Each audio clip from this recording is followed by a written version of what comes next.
శ్రావణం mega sale మీ CMR legacy of జ్యువెలరీలో విఏలో 50% వరకు తగ్గింపు. వివరాలకు సంప్రదించండి. వాగర్థావివ సంపృక్తౌ వాగర్థ ప్రతిపత్తయే జగతః పితరౌ వందే పార్వతీ పరమేశ్వరౌ. ఆదిత్యాయ చ సోమాయ మంగళాయ బుధాయ చ గురు శుక్ర శనిభ్యశ్చ రాహవే కేతవే నమః. శృంగేరి జగద్గురు పీఠాధిపతులకి, కంచి పీఠాధిపతులకి నమస్కారములు తెలియజేసుకుంటూ కార్యక్రమాన్ని ప్రారంభిద్దాం. వీక్షించేటువంటి ప్రేక్షకులకి ఒక ముఖ్య గమనిక. అనేక మంది తమ యొక్క ప్రశ్నలని కామెంట్స్ రూపంలో తెలియజేశారు. కొంతమంది మెసేజ్ రూపంలో కూడా పంపించడం జరిగింది. అందులో ప్రధానంగా గమనించింది ఏంటంటే, ఎలాగో జన్మించిన నక్షత్రము, ఆ నక్షత్రాన్ని బట్టి ఒక రాశి ఉంటుంది, ఆ రాశి ప్రకారము మేము చూసుకోగలుగుతున్నాం. కానీ మా పెద్దలు వాళ్ళకి డేట్ ఆఫ్ బర్త్ అనేటువంటిది తెలుసు, కానీ అలాగే ఏ సంవత్సరంలో పుట్టారో తెలియదు. మరి అటువంటి వాళ్ళు కూడా చూసుకోవాలంటే ఎలా అనేటువంటి ఒక ప్రశ్నని తీసుకురావడం జరిగింది. కాబట్టి వీళ్ళందరినీ కూడా దృష్టిలో పెట్టుకొని, ఇప్పుడు ఏ నక్షత్రము ఏ రాశి వాళ్ళైతే జన్మిస్తారో ఆ రాశి మరియు ఒక మంత్లో ఒక డేట్ నుంచి ఇంకొక డేట్ మధ్యలో పుట్టినటువంటి వాళ్ళు ఒక రాశికి చెందిన వాళ్ళుగా మనకు తెలియచేయడం జరుగుతుంది శాస్త్ర ప్రకారము. కాబట్టి ఈ యొక్క గణాంకాలని దృష్టిలో పెట్టుకొని మనం వినూత్నంగా రాశితో పాటుగా ఒక నెలలో పుట్టినటువంటి వాళ్ళకి, అనగా ఉదాహరణకి ఉజ్జాయింపుగా ఏ రాశికి చెందుతారో ఆ రాశి వాళ్ళని మనం క్రోడీకరించుకొని ఈ యొక్క నూతన విధానంగా మనం తెలియచేయడం జరుగుతుంది. ఒకవేళ రాశికి సంబంధం లేకపోయినా మీరు జన్మించిన జన్మ తేదీ మరియు జన్మ నెల ఏదైతే ఉంటుందో జన్మ మాసమును బట్టి మీరు ఒక రాశికి చెందుతారు. ఆ రాశిది ఆ ఫలితాలు కూడా మీకు కూడా ఉపయోగంగా ఉంటాయని చెప్పి తెలియచేయవచ్చు. అలాగే ప్రస్తుతం గమనించుకున్నట్లయితే ఈ యొక్క ద్వాదశ రాశుల వారికి సంబంధించినటువంటి శుభ అశుభ ఫలితాలు అనేటువంటివి మీకు క్లుప్తంగా తెలియచేయడానికి ప్రయత్నం చేస్తాను. 16 ఆగస్టు నుంచి 31 ఆగస్టు వరకు సింహరాశిలో జన్మించినటువంటి వారికి ఏ విధంగా ఉండబోతుందో తెలుసుకుందాం.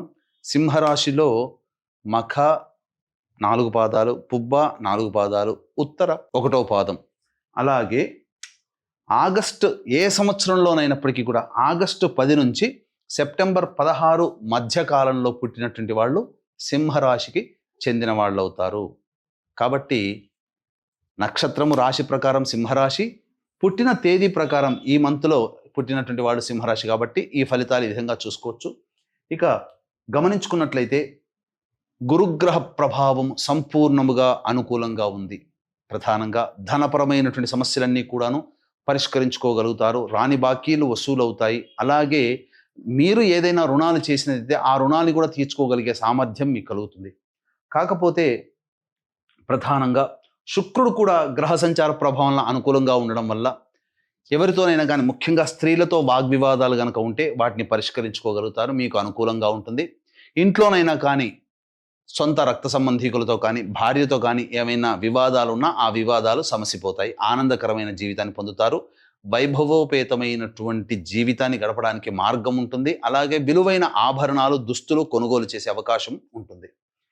ఇక 21వ తారీఖు నుంచి శుక్రగ్రహ సంచారం అనుకూలంగా లేని కారణం చేత కొన్ని చికాకులు, సమస్యలు ఇంట బయట కలుగుతాయి. కాబట్టి జాగ్రత్తలు పాటించండి.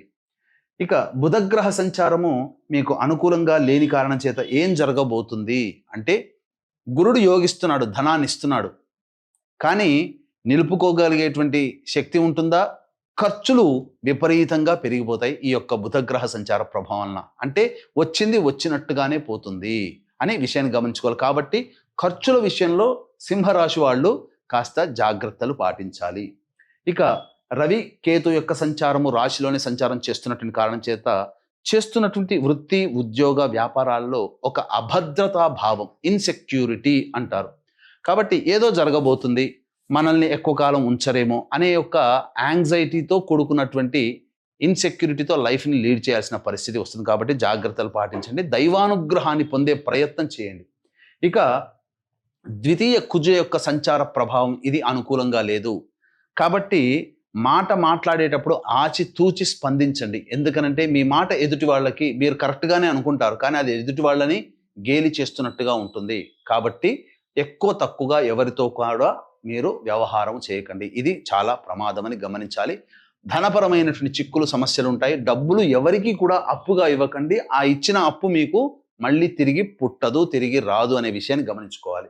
ఇక రాహుగ్రహ సంచార ప్రభావం కూడా అనుకూలంగా ఉండడము, ఇదంతా కూడా యోగదాయకంగా ఉండడం వివాహ సంబంధమైన విషయాల్లో కాస్త అనుకూలంగా ఉంటుందని చెప్పవచ్చు. ముఖ్యంగా అష్టమ శని ప్రభావం అనేటువంటిది ఉన్నప్పటికీ కూడా వక్రీకరించినటువంటి కారణం చేత సప్తమ భావాన్ని కూడా మీకు ఫలితాలు ఇస్తాడు. కాబట్టి మీ జీవిత భాగస్వామి యొక్క ఆరోగ్యం పట్ల శ్రద్ధ వహించాలి. ఏదో కొద్దిగా అనారోగ్యం చేసే అవకాశాలు ఉంటాయి. తర్వాత సాధారణం కంటే కూడా ఎక్కువగానే మిశ్రమ ఫలితాలు ఈ యొక్క సింహరాశిలో జన్మించినటువంటి వారికి ఉంటుంది, గమనించగలరు.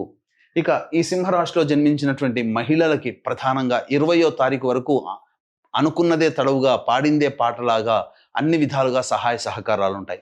అయితే 21వ తారీఖు నుంచి గ్రహ సంచారం అనుకూలంగా లేని కారణం చేత ప్రధానంగా కుటుంబ సభ్యులే వ్యతిరేకమవుతారు. ఇప్పటి వరకు మిమ్మల్ని ఆదరించిన వాళ్ళు కొంత మిమ్మల్ని అగౌరవపరుస్తారు. మిమ్మల్ని ఎక్కువగా ఉపయోగించుకోవడమే తప్ప మీకు సహాయ సహకారాలు అనేటువంటివి ఉండవు. ముఖ్యంగా స్త్రీలకి కూడా ఈ యొక్క 16 ఆగస్టు నుంచి 31 ఆగస్టు వరకు ఖర్చులు అధికంగా అవుతాయి. కాబట్టి జాగ్రత్తలు పాటించండి. అలాగే ఇతరులని గుడ్డిగా నమ్మి ఏ డబ్బులు మీరు అప్పుగా ఇవ్వడం కానీ ఇన్వెస్ట్మెంట్ చేయడం కానీ చేయకుండా ఉంటే మంచిది. కాస్త అనారోగ్య సూచనలు, శిరోబాధలు ఎక్కువగా అయ్యే అవకాశము గోచరమవుతుంది. ఈ యొక్క రాశిలో జన్మించినటువంటి వివాహార్థులకి ప్రయత్నపూర్వకమైనటువంటి వివాహం కలుగుతుంది. అంటే ఏంటి? ఎక్కువగా మీరు ప్రయత్నం చేయాలి. సంబంధ బాంధవ్యాలు నిశ్చయమయ్యే అవకాశం ఉంటుంది. విద్యార్థులకి ప్రధానంగా కొత్త సమస్యలు వస్తాయి. ఇప్పటి వరకు అనుకున్నది అనుకున్నట్టుగా జరిగిన ఏదో ఒక సందర్భంలో మళ్ళీ పునరాలోచించుకొని మళ్ళీ మొదటి నుంచి ప్రారంభించాల్సిన పరిస్థితి వస్తుంది. కాబట్టి జాగ్రత్తలు పాటించండి. ఇక సంతానార్థులైతే చక్కటి సంతాన యోగ్యత కలుగుతుంది. సంతానం కోసం ప్రయత్నం చేయండి. చక్కటి యోగమైన సంతానం మీకు కలిగే అవకాశం ఉంటుంది.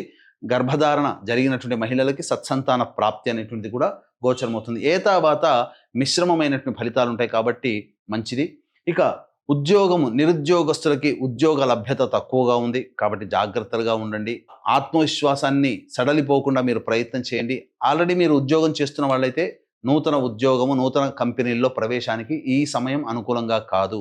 కాబట్టి కష్టమో నిష్ఠూరమో ఆ ఉద్యోగంలోనే మీరు కంటిన్యూ అయ్యే ప్రయత్నం చేయండి. అన్ని విధాలుగా యోగదాయకంగా ఉంటుంది. ఇక ఏ వృత్తి వ్యాపారస్తులకైనా కానీ సాధారణమైనటువంటి ఫలితాలే ఉంటాయి. ఊహించినది ఎక్కువగా ఉన్నప్పటికీ కనిపించేటువంటి విలువలు మాత్రం అనగా సాధారణంగా ఉంటుందని గమనించుకోవాలి. ఇక వీక్షించేటువంటి ప్రేక్షకులు కూడా గమనిక, ఈ శ్రావణ అమావాస్య మహామహిమాన్వితమైనటువంటిది. పోలాల అమావాస్య అని అంటారు. ప్రధానంగా మీరు ఏ పని చేస్తున్నప్పటికీ కూడా ఆ పనులలో ఆటంకాలు ఎదురవుతూ విజయాన్ని పొందలేకపోయినా, వివాహం కాకపోయినా, దాంపత్యం సరిగ్గా లేకపోయినా, సంతానం కలగకపోయినా, నిజాయితీగా ఎంత కష్టపడ్డా ఆ ఫలితాన్ని పొందలేకపోయినా, అన్ని నోటిదాకా వచ్చి వెనక్కి వెళ్ళిపోతున్నా, ఆర్థిక బాధలు, రుణ బాధలు ఎక్కువగా ఉన్నా, కుటుంబ సభ్యుల మధ్య ప్రేమ బాంధవ్యాలు లేకపోయినా, ఇలా ఒకటా రెండా అన్నీ సమస్యలుగానే ఉండి ఏ సమస్య తీరుతున్నట్టుగా ఉండి తీరకపోయినా అది ఖచ్చితంగా పితృదోష ప్రభావమే.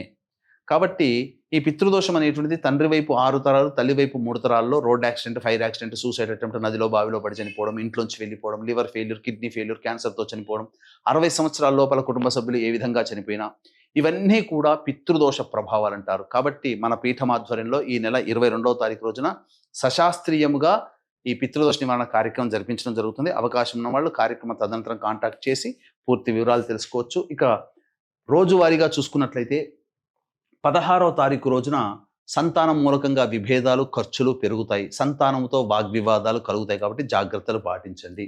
17, 18, 19, 20వ తేదీల్లో మీరు చేస్తున్నటువంటి వృత్తి, ఉద్యోగ, వ్యాపారాల్లో అద్భుతమైన ప్రగతి అనేటువంటిది ఉంటుంది. చక్కగా ధన రాబడి బాగుంటుంది. రాని బాకీలు వసూలు అవుతాయి. అన్ని విధాలుగా సంతోషంగా ఉంటారు. విందులు, వినోదాలు, కుటుంబ సభ్యులు, స్నేహితులతో పాల్గొంటారని చెప్పవచ్చు. ఇక 21, 22వ తేదీల్లో అనూహ్యంగా ఖర్చులు పెరుగుతాయి. బద్ధకం పెరుగుతుంది. ఏ పని చేయాలన్న ఆసక్తి ఉండదు. ఒక జిగ్జాగ్ లాగా వ్యవస్థ ఉంటుంది. ప్రశాంతత లేని జీవితాన్ని గడపాల్సి వస్తుంది. ఖర్చుల్ని తగ్గించుకోండి. 23, 24, 25 తేదీల్లో గమనించుకున్నట్లయితే పెండింగ్లో ఉన్నటువంటి పనులను పూర్తి చేసుకుంటారు. పాత మిత్రులను కలిసే అవకాశం ఉంటుంది. అలాగే ప్రభుత్వ పరముగా ప్రభుత్వ కార్యాలయాల్లో ప్రభుత్వ వ్యక్తులతో సంప్రదింపులు జరపాల్సిన అవకాశాలు కలుగుతాయి. 26, 27 తేదీల్లో ధనపరంగా నష్టంలో, కుటుంబంలో ఉన్నటువంటి సభ్యులతో వాగ్వివాదాలు కలుగుతాయి. అన్ని విధాలుగా ప్రశాంతత లేని జీవితాన్ని గడపాల్సి వస్తుంది. ఖర్చులు అధికంగా ఉంటాయి. 28, 29, 30 ఈ తేదీలలో మీకు ఖర్చుకు మించిన ఆదాయం లభిస్తుంది. సోదర సోదరీమణులు సహాయ సహకారాలు అందిస్తారు. అలాగే రాని బాకీలు వసూలవుతాయి. ఆనందంగా జీవిస్తారు. ధనపరమైన సమస్యల్ని తీర్చుకుంటారు. 31వ రోజున మాత్రం వాహనాన్ని నడిపేటప్పుడు జాగ్రత్తలు పాటించాలి. తల్లిగారి ఆరోగ్యం పట్ల శ్రద్ధ వహించాలి. అలాగే కుటుంబంలో ఖర్చులకి ఎక్కువగా ధనాన్ని వెచ్చించాల్సిన పరిస్థితి వస్తుంది. తర్వాత ఈ యొక్క సింహరాశిలో జన్మించినటువంటి వారికి సాధారణమైనటువంటి ఫలితాలే కలుగుతాయి. కాబట్టి ఈ యొక్క సమస్యల నివారణకి ప్రతిరోజు కూడాను గణేశ స్తోత్ర పారాయణం రోజుకి 3 సార్లు పఠించండి. సర్వం శ్రీ ఉమామహేశ్వర పరబ్రహ్మార్పణమస్తు.